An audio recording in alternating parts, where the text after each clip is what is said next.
Whew. Whew. Whee. Whee. Whew.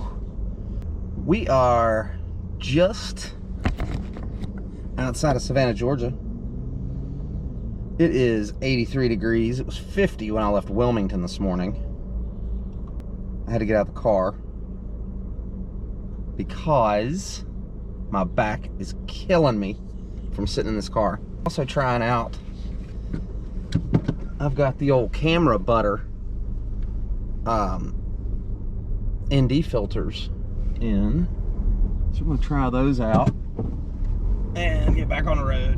Oh, get back on the road. Thank you. Thank you, thank you, thank you.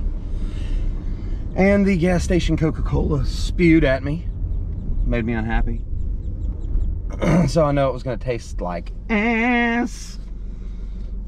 But anyway, we are on our way to Ocala, Florida. I got my favorite food. They North doesn't do this too much. Large, chewy sweethearts. Yummy. Many hours later. What's up, everybody? Welcome to the show.